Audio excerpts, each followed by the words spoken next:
Hello, hello, everyone. It is Kenny here. It is Basketball Rewind. We are filming on the same day. This will come out on a different day. Coach, still joining me. Beyond, still joining me. Thank you for still joining me. I appreciate your guys' time, of course. People seem to like the pod. We grew a little bit this week, which is nice. I think we got 5 new subscribers, so thank you. Welcome. Tip the cap to you. With that being said, we are getting to the point of the season, given that we will have at least one draft pick, and we'll probably have two, at least. Because from the sounds of it, Masai's talking about three, meaning he doesn't want to keep ours, and he said that he's not going to use all three. We could have potentially four by accident. He wants to have, from the sounds of it, two. Duh. I know we don't have any French speakers left. Actually, no, we have Boucher. That's disrespectful to Boucher. He's a French speaker that's still remaining on the team. RJ But speaks French too. does he actually?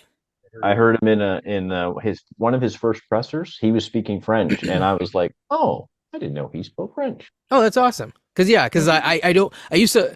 Funny enough, fun fact.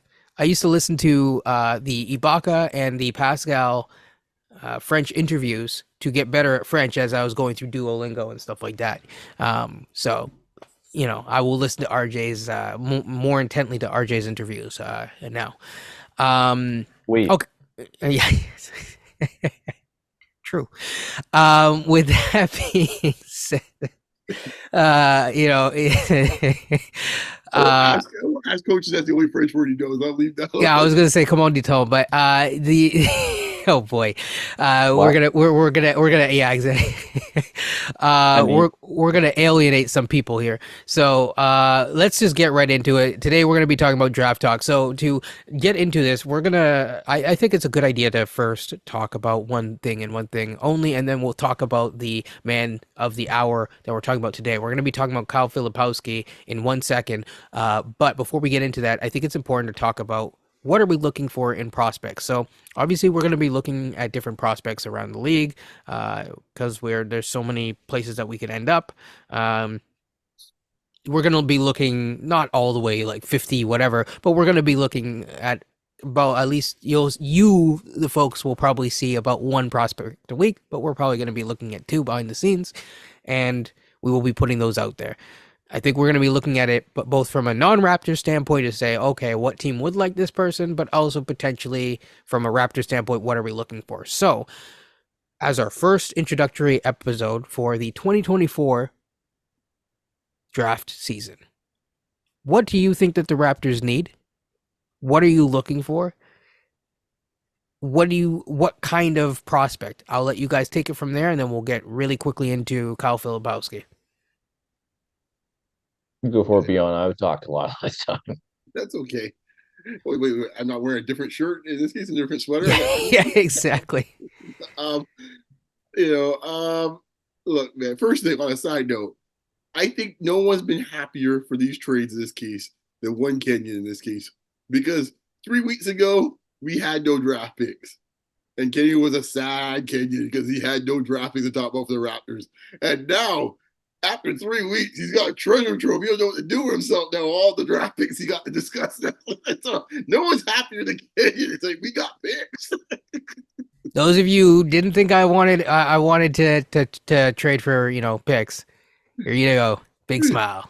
Big smile, man. I mean, he had to roll with that, man. If he had his way, we might be starting my draft picks for like 2 weeks ago, man, for both the OG trade Now happened. I'm just gonna say to people, I don't know if I would have done this for the draft picks, but we are here, so We're there you here. go. Okay, so what I'm looking for is, I think, funny enough, we're still looking for it now. Even with all these changes, we still have what I'm looking for. I feel like you too. Still haven't found what I'm looking for, man. Okay, let me get my mono on. Here's what I'm talking about, man. I'm looking for a big. Please, can I get some big? Can I actually get some boards, some physicality. I would appreciate that. If you can shoot a little bit, that's a bonus. I take that too. So in my mind, I would like to have that, or if he's a rim runner, one or the other, that would be great.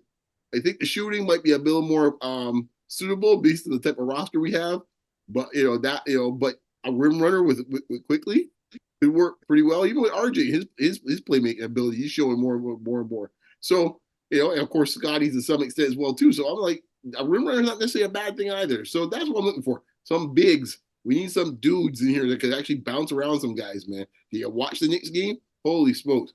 Second thing I want, which funny enough, we still haven't got that. You know, technically we don't really have that still.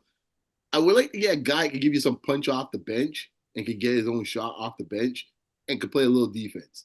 Now, it doesn't mean he has to be the best player in the world, but just someone who could give you a little mixture of that. He could be a two guard, he could be a wing. I'm fine with either one. It doesn't matter. Just somebody in this case around that 6'4" to 6'7" range that could get a shot maybe once in a while, could score a little bit, could make plays for others, and can guard. I mean, that's what I'm looking for. So those two things is what I'm talking about in this draft. And now we have potentially 4 picks. I think at least one of them will probably go. But I mean, maybe there's 3 of them, depending on the situation goes on with San Antonio. Who knows? It might be down to 2. But that's why I want in this case here, if we had to, the big first, and then some type of like wing, a 2-3 type wing that can actually give you a little pop up the bench and play defense. And funny enough, we've been asking for that all year, and all these deals have still not really accomplished or got that objective. Is before Coach goes, is there a way that we can like parlay 2 of these picks to get our pick back and then stop all the protection crap? Because that'd be nice. That'd be real nice. We had this discussion in the last episode where I think that's the big question in the next 3 weeks. What's the value of a 2024 pick? I don't. That's what I'm finding fascinating. I don't. Because I'd like our pick back. That's all. Like, can a brother get me my pick back? That's it. Trust them to do a deal with the Spurs? Like, really? No, not really. I feel like pretty much. I feel like I'm coming back out with lint, and I'm like getting fool me thrice.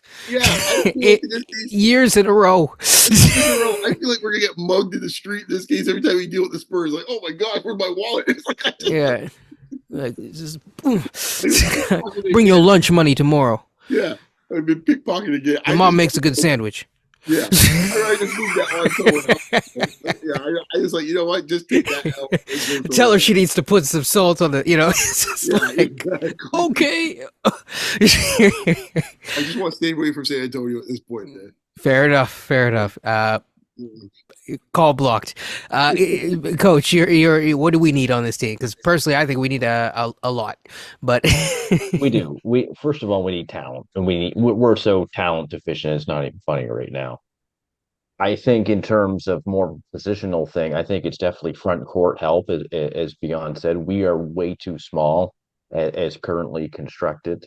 I think with Koloko now gone, you had a big you could look forward to bringing back on this team. And I think now it leads into, well, can we use a center moving forward from the draft? I think you could. I would prefer someone who's a little bit more polished coming in. And certainly we have a few who are that sophomore juniors and stuff like that, who might be able to contribute next year or some years moving forward as well. Because you got to remember, big guys take a little bit later to develop. That's the only thing. So that's why I want a big guy who's a bit more polished coming in.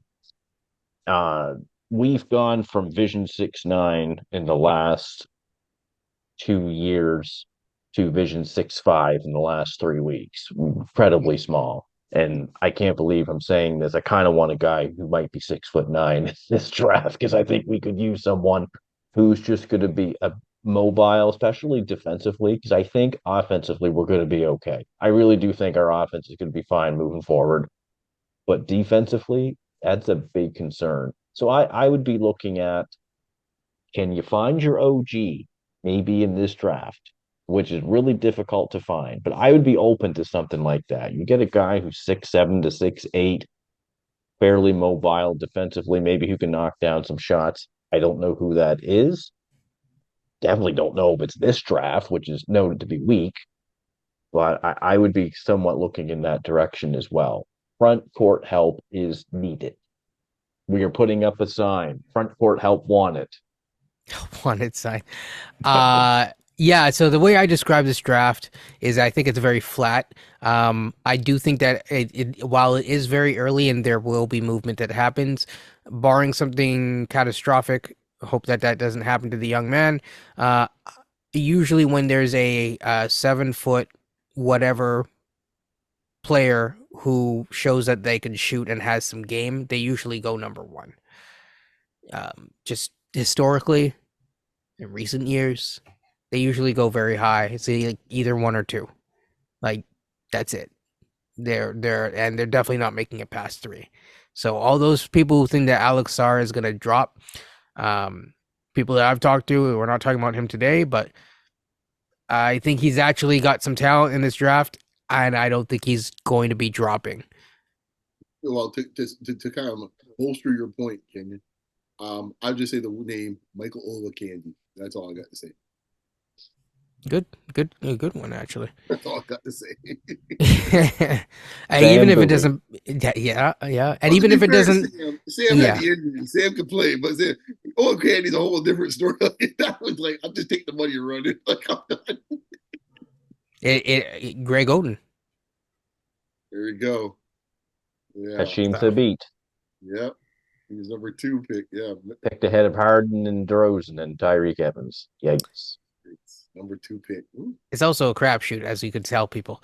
It is. The draft typically is. I was very high on someone like Scoot Henderson last year. I still am a little bit, but I can understand why some teams might have been like, yeah, we're not going to trade for Portland's pick. Okay, to be fair, there was some stuff around Brandon Miller that happened around that time that, maybe just changed people's opinions. That was some off-court stuff. I'll leave it at that. So, to be fair. Say your boy has a philosophy in this game.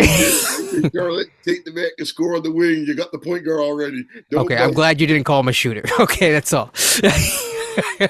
Womp womp. Okay, moving on to the man of the hour, Kyle Filipowski. Sorry, I'm trying to hold it together, folks. Charlotte needs some help, by the way, from a maturity standpoint. But with that being said, Kyle Filipowski is a Duke player. Sorry for those of you who do not like Dukies. I don't have a problem. Yeah, these two. I don't have a problem with Duke players, but Kyle Filipowski is from Duke. It's his second year. If I'm not mistaken, he was Derek Lively's. I was going to say roommate and not his teammate. That's going to be interesting because he did not have Derek Lively this year. Now, if I'm not mistaken, he's measured at 7 feet. He did drop out of the combine. I was kind of shocked that he dropped out of the combine last year. So he is a return player in terms of this year. What's interesting about that is the reason why. Do you guys know the reason why, or do you want me to say? Go ahead. Double hip surgery. Ooh, did not know that. Yep. Now I haven't seen a ton of the defensive tape thus far. So one of the things that I will be looking for, because we'll probably bring him up as a big board at the very end and closer to the draft, is how his hip flexibility is, because that would be my concern right off the jump. But let's talk about some pluses. I made a bunch of notes, and we can kind of go from there. So Kyle Filipowski, from what I've seen, and I'll definitely get your guys' opinion, but just to focus on the measurables, I believe I don't know what his wingspan is, and we're going to stay away from that until closer to the combine. I'll probably do a larger show, just kind of reviewing, like quick hitting, like these are like, I don't know, the people's wingspans and stuff like that. But he's 240. He's a big boy. At least 235 to 243. He's not small. He's 7 feet. I've seen as high as 248 as well. He has a lot of glue guy skills on offense. I'm also going to talk a little bit about his passing in a second, but as I stick with the glue guy skills, what I notice is that he has a tendency to set pretty good screens. He has an ability on offense to relocate really well and cut really well into spaces. He's not the fastest guy, but he's not the slowest guy. He knows how to use his body. He's not like slow-footed. Like when I think slow-footed for big men, I'm thinking Zach Edey. But Zach Edey's 7'5". No one's as big as Zach Edey basically in this year's draft. But the other thing too is that the swing skill for him, from what I've seen, is going to be the 3-point shooting. Now, to be fair, he has improved the 3-point shooting. Last year, he was shooting 28% on the same amount of attempts. This year, he's shooting 42% on the same amount of attempts, which is 3 a game. Big difference. big difference. I've heard some people, now I'm not comparing him to this, but I've heard some people compare him to a slightly, you know, bigger man version of like Lauri Markkanen on offense. I think he has much better passing skills than Lauri Markkanen. Just so people know, Lauri Markkanen's advanced stats for his assist rate is about 5% in college. This guy is 19.7. He's basically has 1/5 of the time that he's handling the ball, he is passing it. He can do pick and pop. He can run pick and pop and pick and roll. And there's a lot of things that he does offensively that helps us. Defensively, he's not the best in my opinion, but his rebounding rate is fairly solid. And I think in terms of his hands on defense, that's where I think that he could provide some skill down low. And you can always use someone with some good hands to get some, into the mix, as we see with someone like Porter. Thoughts on his offense or the player in general? Well, talking to you guys offline about this, when I watch his footage, I remember watching him in college last year, and I think now you see it more this year. I see him kind of like, and people would be like shocked in this case here, but I see him like a bit on offensively a lot like Al Horford. Like to me, that's the guy I feel is a comp. It's somebody that if he reaches everything you think he's gonna be, he could be that. He can step out, shoot the jumper. He knows how to use his size and his body. Horford's a couple inches shorter, but Horford always had a wide physique and knew how to use it well and finish around the hoop. He's not, just like Horford, who's not really the greatest athlete in the world. Horford ain't gonna take you off the bounce and do something with it. I think he's very much the same way. He's a serviceable player, man. I think in this game, it's almost a requirement for you as an NBA team to have at least one big that could be a threat outside. If you don't have one 6'10" plus guy that can shoot threes, like it's not happening. It's like it's a position by itself. Like how the six man's become a position on someone somehow. You need to have a dude out there, in this case, a 6'10" plus dude that could be like can shoot threes. Just for reference, he's shooting almost identical statistically and in terms of percentage and attempts as Lauri Markkanen in college this year. But I agree. I actually, from a passing standpoint, I compare him a little bit to Mobley in terms of the passing. But yeah. I don't see the Markkanen comp really as much because Markkanen is just a much smoother athlete in my mind. He's 100%. 100%. I'm just saying someone else compared him to him. Like I think we got some look, man, we got some of our pigmentally challenged brothers, man. We always want to comp with another one. It's like, come on, guys, we can do better than this. This person was not what? Oh, okay. Actually, technically, the person was pigmentally challenged, so it was not a black person that was compared. I have no problem. That's what I said. Mobley, passing wise, not defensively. Expand the mind. That's all I'm saying. Yes. So like, marketing. I'm sitting there going like. Why Martin just the other day plays like hell no. Like that. Yeah. Markkanen's a much faster, and again, there's a reason why Markkanen had a much lower assist rate. Yes. Just gonna put that out there. Yes, Markkanen can get his own shot. Like this dude is not that type of dude. Yeah. Yeah. Like no. Horford, I see as I said on the high end if you get him from there. There's other guys out there on the low end. Like. I would say, and just so people know, he's not talking about defensively for Horford. No. We get that in a second. No, defensively, but yeah, I think that's the possibility. I mean, I guess low end. If worse comes to worse, I mean, I'm trying to think who else would be out there. Kind of like it reminds me of him. Like I'm just trying to think of other bigs that kind of fit his. I was gonna half joke and say Bargnani. No. I'm just being stupid. In this case, as I just said, so in this case, Bargnani in some ways was drafted into the wrong era. No, true, but I wouldn't say Bargnani. But I'm not comparing him to Bargnani. No, like if the floor, if the ceiling is like Al Horford, the floor could be, I'd be honest, but I think this does match him better. Kelly Olynyk, right? In this case, if the floor is that, so I'm not saying in this case the two white guys in this case. I'm saying because in this case his movement reminds me more of Olynyk in this case here. Olynyk's a decent mover, but he ain't one to go be getting his own shot. But give us half a second, he's gonna put one guy And to me, he's like, Olynyk's a very underrated rebounder too. People don't realize that Olenek can get in there and mix it up. So for that standpoint, I see that with him. Listen, for Al Horford, high end, maybe Olenek, if you're lucky, is a good solid rotation player. You know, I'm sure I'm missing some other bigs that fit that role, but funny enough, when you start thinking about it, there's not a lot of guys that are that are that good passing and stuff like that. passing shooting. Like It's Nico, funny because I look at Olynyk, I look at Evan Mobley, and I look at Al Horford, and they all have lower assist rates than he does by about 4%.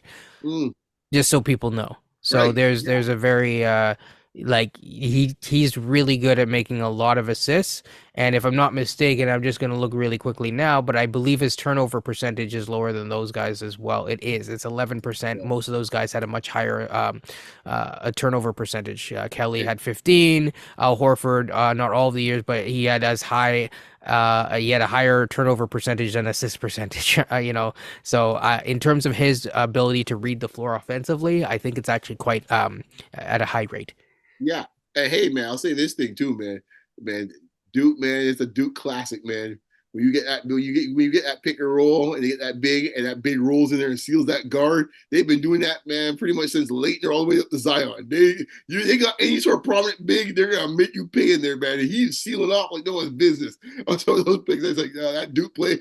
Tar Heels fan, I want to play way too well. I see it many of a year. Be a Leitner to Zion, bam! It's like, oh gosh, there it is again. So even with him gone, it's still sitting there haunting me as I watch the plays.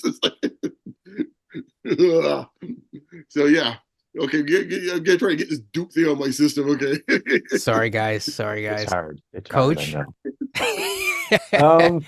So Filipowski was number 7 ranked high school player per ESPN.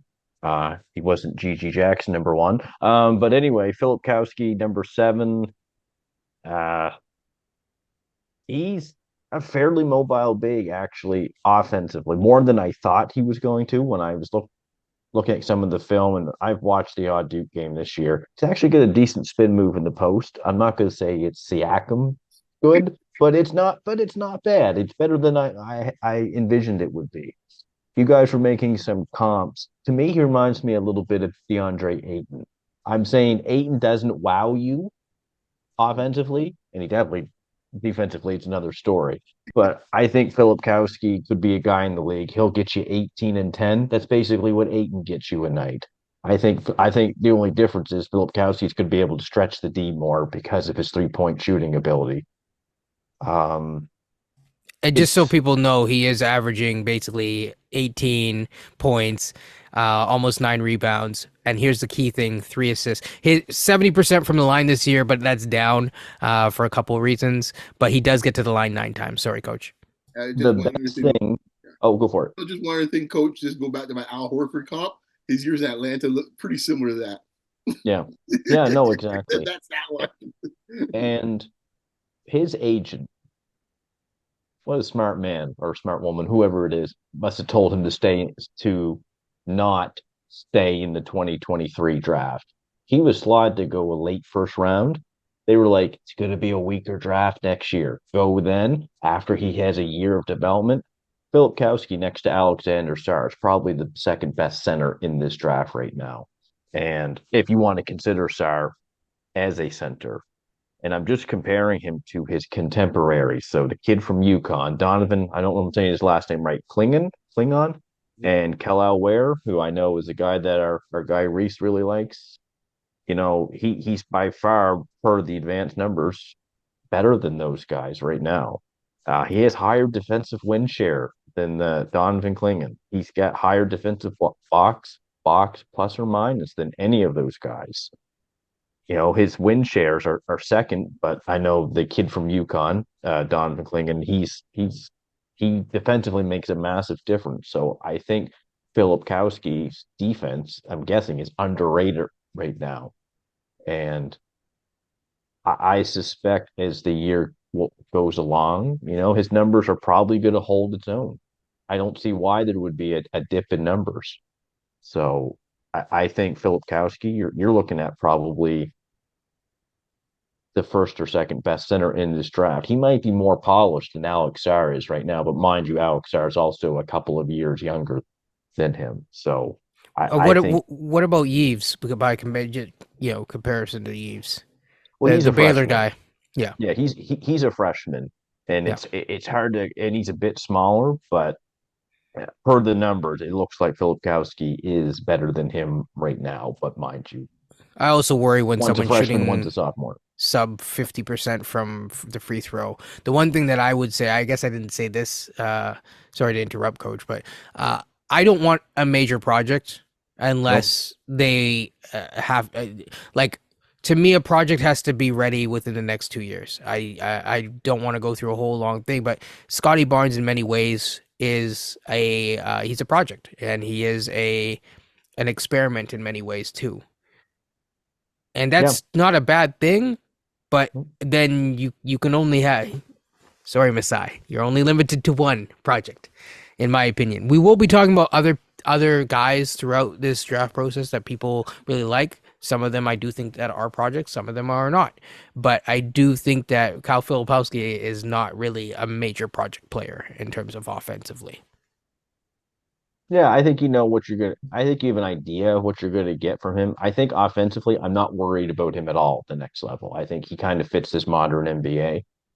Defensively, if he is your main rim protector, that I don't know. But I think he can definitely fit in this new NBA. That's for sure. That's you know, if you have the right pieces around him, some mobile big defenders, athletic wings, um, I think he'd be able to fit just fine. Now he was first in defensive win shares last year, but again he was beside Derek Lively, which is interesting. So I mean, like we will just that's something that we'll have to kind of return on. But yeah, is there something from an offensive side that you guys want to discuss thus far, or no, not really? No, no, I'm curious about what your thoughts are on him on the defensive end. So here's the interesting thing. His skills more. I'm finding it really cool from the stuff that I want to do in my future that it's always neat. And I need to talk to Samson about this at some point. I need to talk to the guy that Samson talked to, or to be honest, I have my own crew of people that do that sort of thing professionally.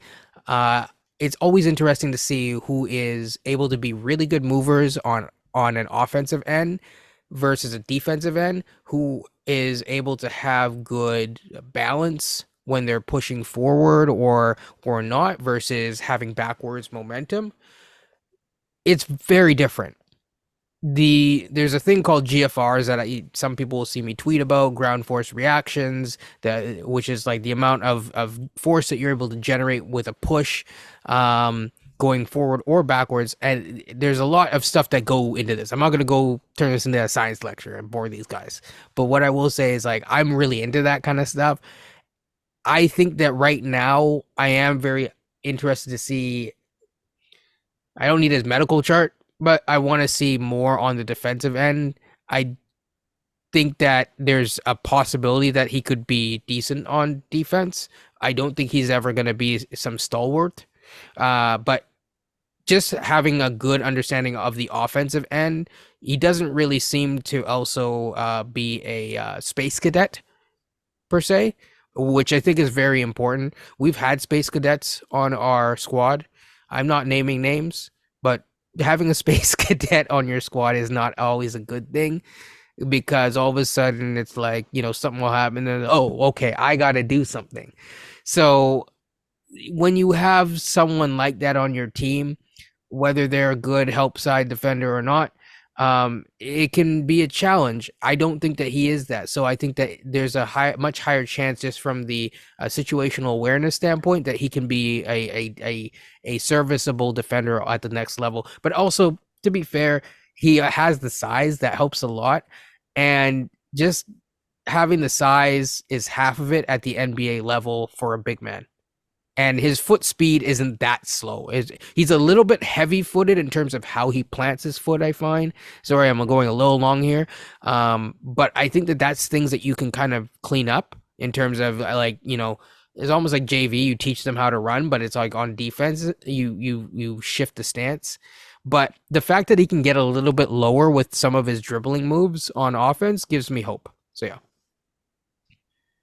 That's the same here with me. Like I saw some footage of him. He was like putting the ball between his legs, taking guys off the dribble, which you don't see that too much from centers. You'll see it a bit more today, but I think it just goes to show his offensive versatility of what he can do. I think what you mentioned though when we first started about the double hip surgery that he had, that's a little concerning about how he can shift his hips when he's on defense. I am more curious to see that. But what I've seen on offense, there's no reason why he can't be a fairly good contributor to a team. Like, could he start in the future? Yeah, I could see it if he's around the right pieces.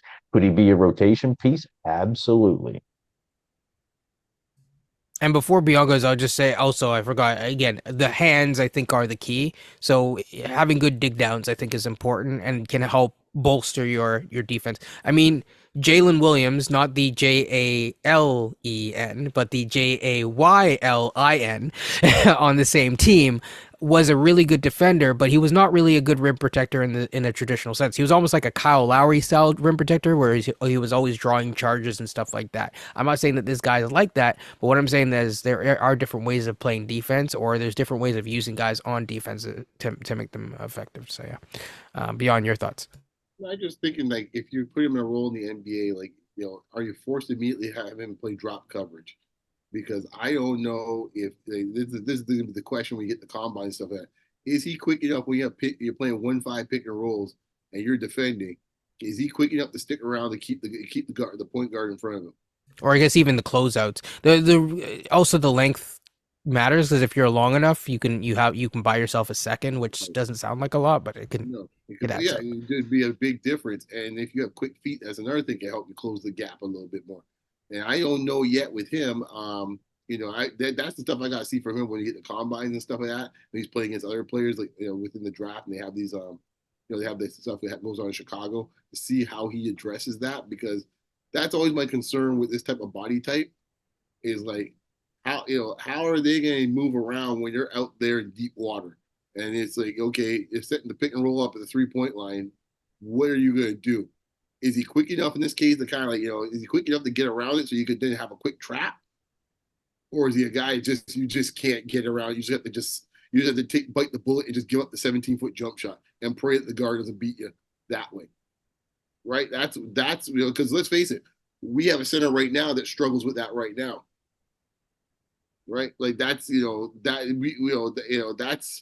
that's something where it's like we don't need duplication from that standpoint, right? If we're being honest, I mean, even though offensively, completely different type of players, offensively, but defensively, if you're coming off the bench and it's just say he's the backup center, and Yak's going out, and you're getting the same dose when you come in the second unit, where it's like that's my concern is like can he get around, and even it shows in this case even Porter being just competent in that for a little bit shows that how much the drop off is for that, and like, it's Porter, he's a G leaguer, like so that is what I'm looking for from him, and my concerns, I guess, let's put it that way. I mean, 240 pounds, man, and with hip surgery, woo.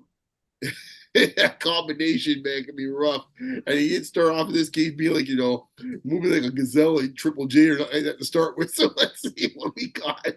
I mean, the positive thing is that someone who has replacements on their hips, they usually don't need to have a new prosthetic or a prosthesis put in for another 20 years, I think. So from that standpoint, it's great. And sorry, Duke fan.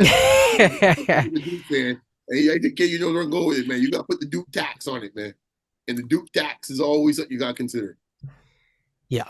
But in all seriousness, though, I think it's really just how he uses his hips, and so Hey, he seems to move into yeah. So like yeah.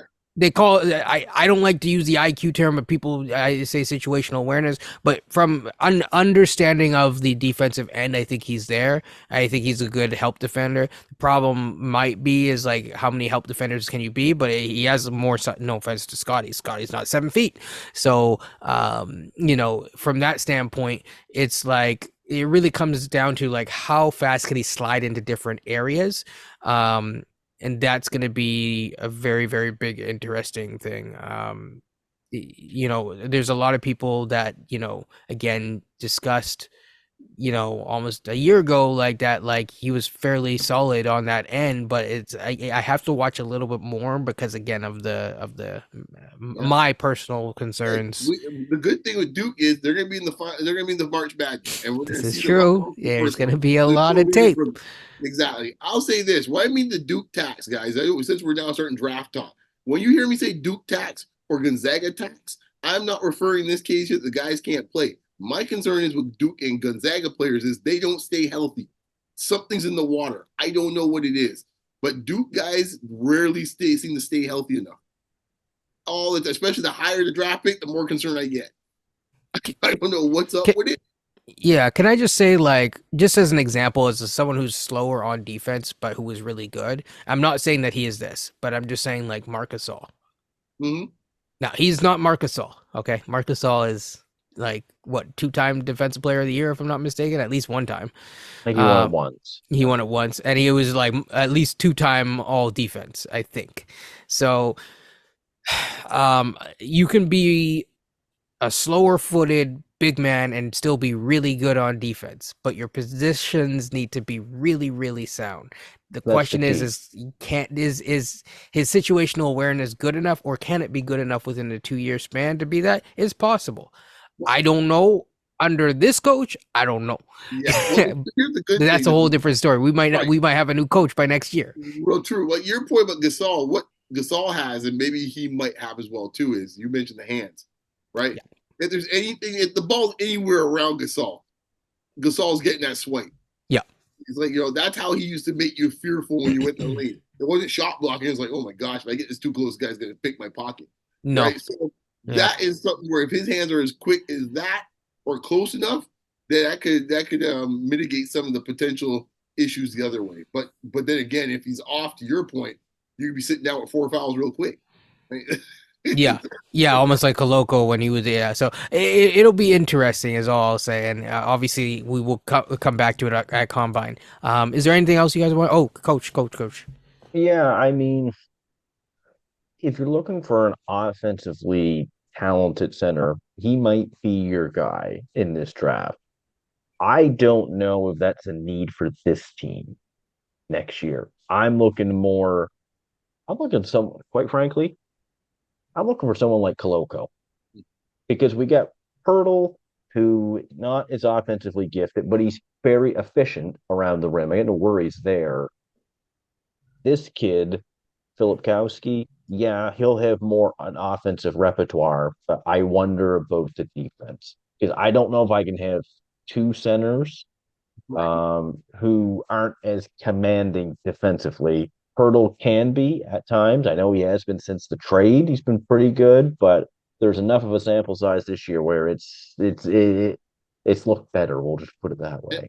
I think the strength of your point, Coach. I mean, we go back to Darko's press conference at the beginning of the year. Sampson asked the question about defensive philosophy, and we mentioned it at the time. We did a podcast about that. Could at the time Koloko be kind of his triple J here? Because that's the type of guy he seems like he wants to build a defense around. And Pearl's kind of the opposite of that. So, to your point, the Raptors might be looking for something like that, where you have someone that people just fear in the lane because they might swat everything to the eighth row. Like we don't have a dude like that where it's like you're looking over your shoulder when you're going up. We don't have a guy like that. And Well, Scotty's starting to do some of that, but like Kenyon said, Scotty's not 7 foot. He's no, 6'9" or whatever. It's a different when you have someone 7'1" in there doing it. It's a big difference. it's a big difference, man. People think twice. Yep. Yeah, I think if people go back to the Coloco tape from before, even the ones it having a 7 footer with a wingspan and all that kind of stuff, it makes people think differently. I mean, I would say watch the last month with last season with Koloko. yeah, And you're like, oh, okay, then you'll see the difference. because it's like then it changes the whole, like, all of a sudden guards aren't driving to the hole quite as much, right? For Right, example, because he would switch on the guard. The guard can't get past him. no, they couldn't. Right? Yeah. Yeah. They And couldn't. he could recover well too. Like there Yes. was a game against Atlanta. He had or Bulls. He had a couple of blocks. He recovered like just from outside the foul line to block a guy's shot. And I'm like, man, that covers a lot of ground. And he was more mobile than I originally anticipated Oh when yeah, I first saw him in college. I love Well, the I think as much as people got mad at Nurse, Nurse was also licking his chops at using him on the yeah, defensive end, right, because that's the exactly. first thing he raved about him. Yeah. But yeah, so I mean, I don't think he's Coloco on defense. I'm just gonna say that. I'll ask one last question, then we'll get out of here. So, Nick Claxton, would you want him on this squad personally, or no, not really? Because I'm kind of not saying he's overrated. I just think that I don't know if we need a Nick Claxton per se. I want someone with a little bit more of an ability to potentially withstand. I mean, I know we probably won't be in the playoffs very often, but if we, for a while, but if we are, I'd like someone to be able to, put up with some punishment long term. I watched Nick Claxton again a series against Philadelphia. There's chalk outlines all over the floor. I don't need to see that. Yeah. Oh, in a good way or a bad way? Bad way in this case here. It wasn't perfect. I don't need to see that again. I mean, he's shooting 100% from three this year. Yeah, fantastic. When you pretty much get driven at the hoop by Joel Embiid or Giannis, yeah, have fun with that. Just so people know, his 3-point attempts is basically zero. It's because he's taken so few that it's per game it's zero. I don't even know when he has taken a three, by the way. I want like an actual 7-footer. Like I don't want like a guy that masquerades one at night. I want an actual 7-footer. Well, here's the other problem with Nick Claxton. It's kind of a similar problem with Pirtle, where can he play in the fourth quarter because he shoots 54% or 55% from the free throw line? It's just going to be hack a clacks, hack a yak. Yep. Put a center on the floor. We're going to hack him. Yep. I would be more willing to invest in a guy like Lively. Now let's just go back. Let's just say Lively was on the board last year and we selected him. I know Lively's not going to be like that shooter per se, even though during the combine he actually showed really nice 3-point form. Mhm. But with Lively, he's so friggin' athletic. I know Beyond would know this more than me because he watches the games, but he's such a rim runner and such a threat in the dunker spot. And I would rather invest someone like that than a Claxton who's about 6'9", 6'10". They say that he is. Lively's legit 7'1", I think. And he just next to Luka, he looks phenomenal. Mm-hmm. And over Filipowski, if we're comparing Lively, well, I mean, they're different types of. That's why they played so well with Duke, right? Because they could play off of each other. One's gonna rim run, the other guy's gonna be outside for the most part. He's a fine sort of a player, but I'm not sure. This is where it gets down to where he comes in the draft. Like I don't know if he's gonna be a lottery pick per se because he is projected so far. I think when it's all said and done, he won't be. He might not be. I mean, like again, people, it's very early. The tournament changes a lot. You're right. Jordan Hawkins is a perfect example. Exactly. I'm not trying to diss Jordan Hawkins, but I'm saying he had that tournament shine. When you're the last man standing, you usually get a bump. You know who else? Davion Mitchell. Davion Mitchell shot up the boards. Now, to add to Jordan Hawkins' stuff, not only is he, an NCAA champion, but so is his cousin. But that's a whole other story for another day. I think Filipowski could be a lottery pick. I really do. I think he can go as high as 8 or 9, but I also think he could drop to 15, 16, that kind of range. And I say that mainly because of how this draft is kind of weak. Yep. And there are some centers in this draft. As of right now, outside of Alex Sarr, he's the second best one. I think that there's a lot of guards in this draft. There are a couple centers. And I think that just by virtue of that, I see him in the 10 to 15 range personally now, but it's still quite early. It's early. Yeah. Because I think the question is going to come down to us up front off is like, do we take the raw or maybe more talented prospect and take our chances with that who might be a real player 2-3 years from now? Or are we going to take a guy here that might not be a starter when it's all said and done? Yes. Now, you touched on something that I want to just quickly touch on very quickly, then we'll really get out of here, which is spots and all that kind of stuff and development. It takes time to develop big men. This is part of the reason why I like Kyle Filipowski from the offensive end is that he would instantly be able to contribute on one end or another, you know, in that manner. It takes a while to develop NBA players, but especially it takes a while to develop NBA players these days who are both centers or specifically point guards. So I want people to keep that in mind. We also have a certain amount of spots, and if we have, I know some people want 4 prospects on this team. Again, you also got to remember we also still have Scotty Barnes, who might be a point guard in some people's minds, or in his mind, or not. Or we also have other people on this team as well who are we will probably trade for or who are already in existence on this team, like Grady, who will, you know, potentially need time to develop. So keep those things in mind when you're thinking about the draft. That's about it. Any last thoughts by anyone? I think from a Raptors perspective, if they have multiple picks in this draft, and once they one it happens to be in the lottery, like kind of that just like how it was this past year, where it's like Mhm. in the tens, like 9, 10 area. I think they need to go for the guard. The guard of small forward has to be the first pick because you could get yourself someone could be a potentially a high end player, high end talent a couple of years from now. Like for example, I wouldn't pick Filipowski here for that pick. If he's around, say a little later in the late teens, sure. But I wouldn't pick. I like and if the bigs in this case are pretty much just a far and few between, give me the wing dude in this case could defend and score, and we'll figure out that guy later on in the draft. I actually agree with that because again, there might be some middle to lower tier free agents that you can get at the big man spot. Let someone else take those development reps, and you can get that. You can spend that elsewhere, but also in general. And I was talking to JD, who's probably going to be on this show at some point coming up in February. I think it's a good idea to just have several point guards in the wings. No offense to Dennis, I don't see him on as the long for this team beyond next year. So you kind of want to bring in someone either now or at the draft who can at least be a backup point guard. Quickly is quickly, but obviously if someone jumps quickly, that's not a bad thing. That's not a bad thing at all. You never know. Maybe you end up getting high enough to get, what is it, Reed Shepard or Rob Dillingham or whatever. Great. Take them, let them grow, develop, etc., etc. So, I think the point is that I don't think we should be. There's so much need on this team, and because we're doing a full rebuild, as Coach kind of alluded to, talent comes first. You want as many blue chip prospects, as many bites at the apple. Doesn't all have to be the same bite of the same apple in each individual year, but you want as much talent as possible. With Yeah.